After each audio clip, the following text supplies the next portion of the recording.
This week on CWN, band is headed to state. And we are done with all the homecoming celebrations. I'm Maddie. And I'm Logan. And today is Saturday, October 28th, 2023. You are watching Calallen Wildcat News Weekly Review.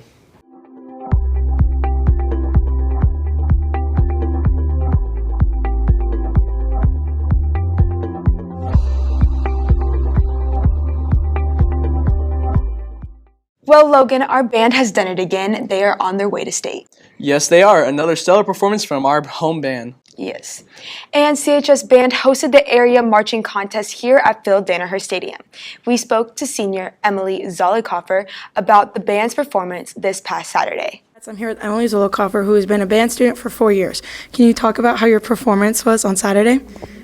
We didn't have our best show in prelims on Saturday. It was just a lot of different aspects kind of messed it up, but we came back for finals, and we said, let's have the show that if it were to be our last, we would all feel content with, and I thought we really showed up and became Calallen at that last show. Well, that's really cool. So I've heard you made state 4 years in a row. Can you talk about how you feel about that? I'm really excited, and I'm really proud of this group, especially since it is a very young group. We lost a lot of seniors last year, and the senior class this year, it's pretty small. So for it being this young, it's a really big accomplishment, and just making it to state is a really big accomplishment. Well, congratulations. I'm glad you all had a good show. Thank you, and back to the studio. Another crazy week is here over at CHS. Homecoming wrapped up all the festivities this past week. Let's start off with some of our dress-up days. Several of our reporters spoke with participants of different dress-up days going on this week. Let's go and take a look. Hey cats, today is superhero versus villain, and we're going to be asking people what they are. So Giselle, what are you? I'm Batman. Dominic, what are you? I'm Scarecrow. I'm here with Kelton Weber. Kelton, what are you?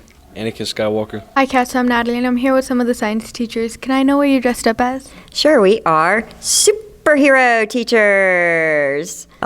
So I'm with Mr. Mora. Can I ask you who you dressed up as today? I'm supposed to be Joker without the face makeup. Can I ask you what inspired you to dress up as the Joker? Yes, my better half, Miss Perales, is dressed up as Harley Quinn, so therefore I am her counterpart. Cats, I'm here with Miss Perales. Can I ask who you dressed up as? Harley Quinn. Can I ask you who inspired you to dress up as Harley Quinn? She's like my absolute favorite DC comic character, and so I got Mr. Mora to dress up as the Joker with me. You can't have homecoming without mums and garters. Our very own floral design class helped put all of those together for all our beaux and sweetheart, as well as the rest of the homecoming court. Let's send it to Morgan for more. Good morning, Wildcats. Sam here with Ella and Aubrey. I hear y'all are making mums and garters in floral design. Can you tell me more about that? Yes, we've been making mums and garters for the beaux and sweethearts for the upcoming homecoming game on Friday. And how are y'all preparing these mums? We've been cutting and stapling the ribbon to make all the pieces. Wow, that sounds like fun. And back to the studio. We mentioned that last week our student body decorated the hallways according to their respective decade. We finally have the winners. Good morning, Wildcats. I'm Lauren. Today I'm here with Miss Dietrich. Miss Dietrich, can you tell me who won the homecoming hallway contest? I'd love to. Listen, these halls were outstanding. And another shout out to the students that came up and worked. And you have some tremendous class sponsors who really gave up a lot of their time. That is an unpaid position, and they volunteer so that you can have a great experience. So make sure you go by and see them and say thank you. The freshmen won the Rockstar Rookie. They did a great job. All kinds of wonderful things happening in their hallway. The sophomores won the standing ovation.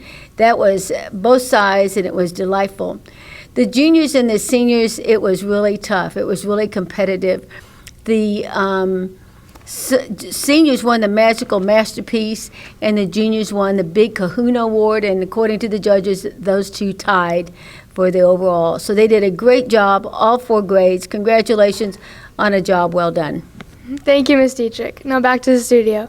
I have to say, Logan, I think the seniors did a great job with their hallway. I mean, who doesn't love the 80s? Who doesn't love the 80s indeed, Maddie? I know that they were playing Breakfast Club in the hallway, but I gotta say my personal favorite had to be the 50s hallway, just because of all the Elvis memorabilia they had in there. Yeah, that was actually the juniors' hallway, and I know we all worked really hard on that hallway.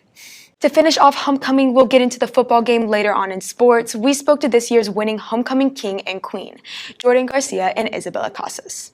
Hey Wildcats, today I'm here with Bella, our homecoming queen. How does it feel to be homecoming queen? It feels good to be the homecoming queen. I'm very excited that I was able to represent the senior class, and I'm excited that I was able to make memories out of it, and yeah. Hey Wildcats, today I'm here with Jordan, our homecoming king. How does it feel to win homecoming king? I mean, it was just a big honor, to be able to be crowned in front of everybody and to know that, my peers voted for me, and just to be able to do that, the night before the day of the big game. It was just really fun to do. One of our choir students, Gabby Guerrero, has advanced to area for our varsity girls choir. We spoke to her on her thoughts of all the hard work that she has put in. Good morning, Wildcats. I'm here with Gabriella. So, Gabriella, I heard you were the only one in choir to advance to area. Can you tell me more about that? Yes, everyone who tried out made top 20, so they were able to go to the region choir, but I'm the only one who made within the top 5 range, so I'm able to try out for area. That's cool. How did you even pull this off? Did you have to sight read any of the songs, or what did you have to do? Well, we had to learn 3 songs, one in French, German, and Latin, and then they'll give us cuts and we sing from it, and then the next thing that we have to do is sight read, and you don't see whatever you're sight reading until you get in. All right, that's cool. Let's take it back to the studio. Logan, I'm just really proud of Gabby. She's one of my good friends, and just juggling choir on top of all the other things that I know she does out of school is just a great thing. It is a great thing, and seeing all the hard work that she's been putting in through these years of choir, we can tell that she really loves it. And I can say on behalf of the guys, we're really happy that we could be there and make it this far. Unfortunately, we weren't really there for that day, but we're hoping to be more professional for next year. That sounds good. And Dr. Hotchkiss had a lab over fingerprints in her forensics class. Let's see what that is all about. Hi, I'm Cameron with Calallen TV, and I'm with Dr. Hotchkiss. So can you tell me what your kids are learning from this lab? They are taking their fingerprints and they are looking at the different patterns from the population, what they have individually on each finger. So they are naming them and looking at their partner's fingerprints to see the differences. Okay, thank you. Hi, I'm Gabriel, and I'm here with Alexa. So I heard y'all had a fingerprint lab in Dr. Hotchkiss' class. What was that about? So basically we put our fingerprints on ink pads and we got to see the different types of patterns in our fingerprints. Thank you. Back to the studio. Mrs. Martinez's health classes actually have gone to hospitals and to assist medical professionals as they learn about different fields. Let's see how those rotations went. Good morning, Cats. I'm Mine. I'm here with Miss Martinez. Miss Martinez, can you tell me more about the rotations that started? Yes, our rotation started yesterday. They went to Christmas Bond Shoreline. They did great. We got the whole tour of the hospital. They were able to go into their floors and start patient care already. They had a really good time, a very good experience, and we will be doing this all the way till May. Thank you, and that's back to the studio. Mrs. Compton's class also had a lab where most students tested model cars against each other. We spoke to one of the students to tell us more about that lab. I'm here with Jamie and Ken too. So Jamie, what are y'all doing in Miss Compton's class? Yeah, so we're building cars and we're gonna put them in a test with tug of war. So whoever has the most torque and mass in a combination ratio will win it, and we're just seeing how they perform. So how did y'all make these cars? So we spent a week and we have pieces that are made out of metal and screws, and we all put them together with gears, and whoever has the better gear ratio should take it. All right, thank you. Now back to the studio. Mrs. Johns is always keeping us busy in the science wing with her labs, so recently she did a flame lab. Let's see what that was all about. I'm Christian Cantu. I'm here with Ms. Johns. Ms. Johns, can you tell me what went down today in this lab? Sure. So today's flame test day. It's kind of a cool day for the kids to first time they've used Bunsen burners. We're doing atomic structure and we're learning how color is related to the wavelengths or the energy that the electrons release as after they're excited, and so they're going to be able to calculate the energy found in those colors, which I'm kind of cool about that to learn a little bit today. But I just like it. It's interesting. They like to see the colors. We learned how to use a Bunsen burner today, and hopefully it's a great day and everyone learns a little bit. Is this your first time setting up this lab? Well, for this year. I do it every year. This is the first time with these kids, and so it's always a joy to see. They seem to really love it, and I enjoy doing it with them. That sounds great. Now back to the studio. We caught up with one of our chemistry teachers, Mr. Smith, on some information on how the periodic table works. Let's see what he had to say. Hey, Cats, I'm here with Mr. Smith. Mr. Smith, I heard you had a chemistry project. Can you please tell me what that was about? Yes, we've been working on a transition from just starting to learn about the periodic table to actually talking about all the structure and function of the periodic table. And to kick that off, we had all the students color in their periodic tables, label different groups, different periods, different families, and then we also had them build their own periodic table square, and we'll put these up either out in the hall or in the classrooms, and these just tell all the basic information about every atom that we had a student for. And so I think we got through about 90, atomic number 90, and so now we're doing the actual structure and function that's related to these projects that they did. Do you think your students like this project? I don't know. Did y'all like this project? No, yes. Well, we got a little mixed bag. Some people don't like to do kind of arts and crafts coloring. Some do. For some students that are really like to see things and do things in an artistic way, this was a great assignment. People like me who don't write well, don't draw well, this is a tough assignment, okay? Now, Mr. Smith, what is your favorite element on the periodic table? Tungsten is my favorite periodic table and the element on the periodic table. It's got a single letter for it's a symbol, which is a W, and it's a really good metal. They make lots of good things out of it. So tungsten, absolutely. Thank you so much. Back to the studio. We have a few of our students in a play called SpongeBob, and tomorrow is their final show, so if you like theater, you should definitely go check it out at the Harbor Playhouse. We caught up with some of the actors about the play. Hey cats, I'm Emma and I'm here with Logan, who plays Patrick, and Grant, who plays Mr. Krabs. So guys, this is y'all's last weekend of SpongeBob the Musical. Can you tell me more about that, please? Yes, it's unfortunately our last weekend. We're about to be closing soon. Our show dates are still Saturday 7:30, Friday 7:30, and Sunday at 2:30. But we really hope you guys are able to see it because we're going to make it our best show ever. Perfect, thank you. What else do I ask? And Grant, can you tell me how it's been playing Mr. Krabs? Of course, yes. Playing Mr. Krabs in this musical has been, the only way I can describe it, is magical, because I've loved SpongeBob since I was little, and now being a part of it, it's great, especially with such a great cast. Well, that's perfect. Get your tickets for this weekend and back to the studio. Breaking news, this just in, the Harbor Playhouse is only doing 3 more showings of SpongeBob the Musical. This Friday, this Saturday, and this Sunday. Friday, Saturday at 7:30 p.m., Sunday at 2:30 p.m. Will you see it before the end? You know, Logan, I know you play Patrick, and I know you just love playing that character. I really do, and being at the Harbor Playhouse and working on the show has really been a life-changing experience, I can personally say. Everyone I have met there has been amazing, and they have been so welcoming for me for being a newbie at theater. And I'm really unfortunate to say that the show has to come to an end soon, but hey, everything has to come to an end at some point. Yep, and actually, I'm going to go see that tomorrow with my family, and I'm really excited. Well, we can't wait to see you there, Maddie. Calallen Education Foundation held the State of the District Luncheon. We spoke to Mrs. Dietrich to give us more information about it. Good morning, Calallen TV. I'm Sebastian here with Ms. Dietrich. Ms. Dietrich, I heard about the State of the District meeting. What is that? The State of the District is a tremendous opportunity put on by the Calallen Educational Foundation. And the Calallen Educational Foundation is a number of individuals and businesses and companies who get together to turn around and raise money and donate money in order so that all of our teachers have an opportunity in the district to do creative projects and schools can get different, really special things that they need.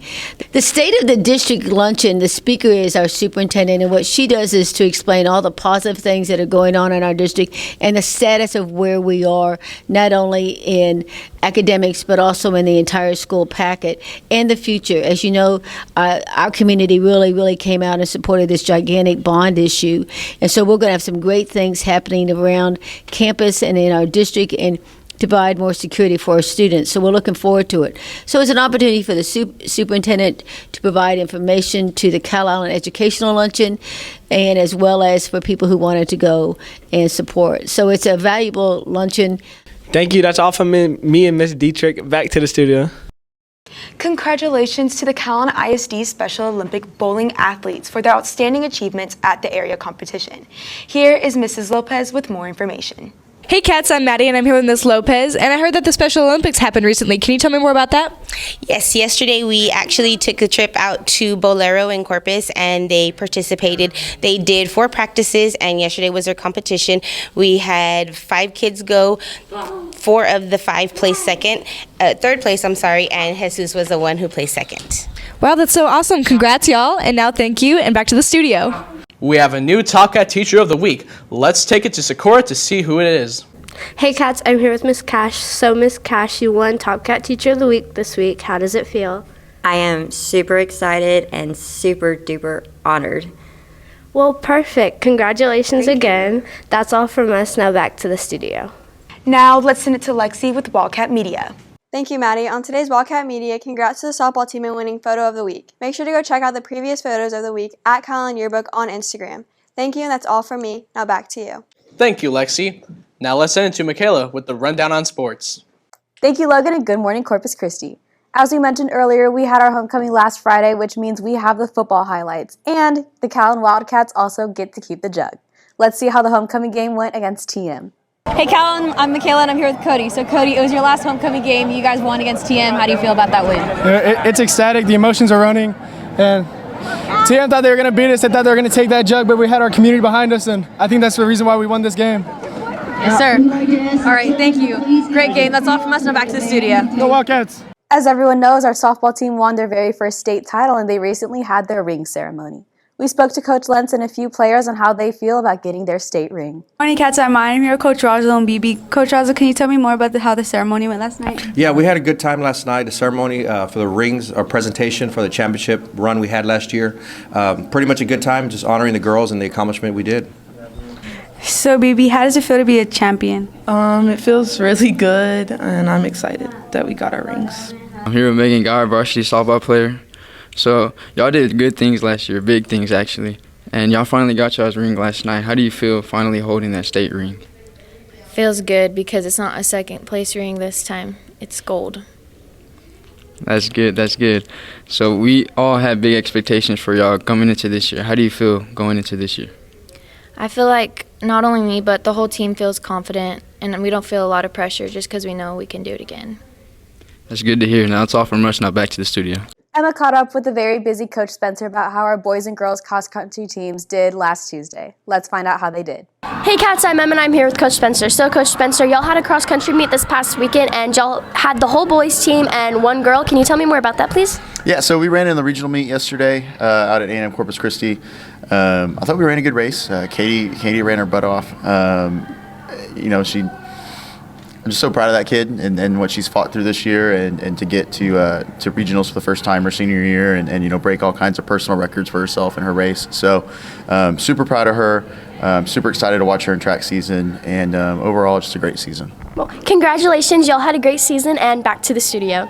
Our volleyball team has been doing a great job and they are undefeated in district. We spoke to Coach Pettis for more information on the girls. I'm here with Coach Pettis, varsity volleyball coach. So we just won district champs last night. How do you feel about that? Feel great. The girls' hard work has paid off, all from last season through training this summer, through preseason. Everything that we've done has paid off, and very proud of them. That's good to hear. So playoffs is coming up. When's the next playoff game? Well, we have a warm-up game this Friday. We're actually going to travel to Goliad. It won't count against us. It'll just be a win or a loss against our record. But as far as our play, we have by district. We're going to be traveling to Brownsville Jubilee on Monday, and we'll be playing at 5:30 there. All right, that's good to hear. Now that's all from us. Now back to the studio. And that's the latest on Calallen Sports. Back to you, Logan. Thank you, Michaela. Now here's Candace with today's weather forecast. How's it looking outside, Candace? Thank you, anchors, and good morning, Wildcats. Today's weather is brought to you by Baytech and Robinson's families. Happy Saturday, everyone. Everyone's had an amazing week, is ready for a great weekend. We are looking a little bit warmer this weekend still, but we are looking at a cool front hitting us Sunday afternoon, Sunday night. Going to bring us a cool front into next week. We are still looking a little bit warmer, especially right now, starting off the morning with a temperature of 82 degrees. We are looking at some sunshine, a little bit of clouds, 24% chance of rain, and the winds blowing from the southeast at 12 miles per hour. Looking further on into the rest of the day, we are looking at temperatures staying in the 80-degree range at a high of 86 at 4. We are looking at percent chance of rain increasing to 90% later on at 12, and then dropping down to single digits later on that tonight. We are looking at winds picking up to 15 miles per hour from the southeast at 12, and then get as high as 16 miles per hour from the southeast at 4 o'clock today. We are looking at great weather this weekend. If you're doing any trick or treats, you are going to that Dia de los Muertos festival, downtown. We are looking at some of that good temperature, still a little bit warmer because, on Halloween day it's going to be a little bit cooler. So it'll be the perfect time to get those Halloween festivities in this weekend. We are looking at to Sunday. We are looking at temperatures staying still in the 80-degree range with a high of 88 on Sunday. 80% chance of rain, and the winds blowing from the southeast at 10 to 20 miles per hour. And we are looking at some sunshine with a little bit of cloud coverage. We are exactly 3 days away from Halloween, so I hope everyone has their Halloween outfits ready for Halloween day. And looking at the forecast for Halloween day, we are looking at that cool front hitting us on Sunday night, getting us some of that cool weather on Monday, and then also next week onto Tuesday for Halloween. So with that temperatures, we're looking at staying at that 50-degree range, especially for Halloween night. Make sure you have a Halloween costume that is a little bit warmer because it is going to feel very cool out there. We are looking at percent chance of rain decreasing throughout the day, so hopefully by that nighttime we'll have no chances of rain whenever you're out there trick-or-treating. And we are looking at winds staying pretty high at 16 miles per hour from the north-northwest at 12, and then get as high as 18 miles per hour from the north, and then dropping down to 16 miles per hour from the north at 8 p.m. later on tonight. But that's all your weather for this weekend. Have a great one. Have a great Halloween. And that's all from me. Back to the anchors. Thank you, Candace. Yes, of course. And that's all your announcement for today, but now it's time for your joke of the day.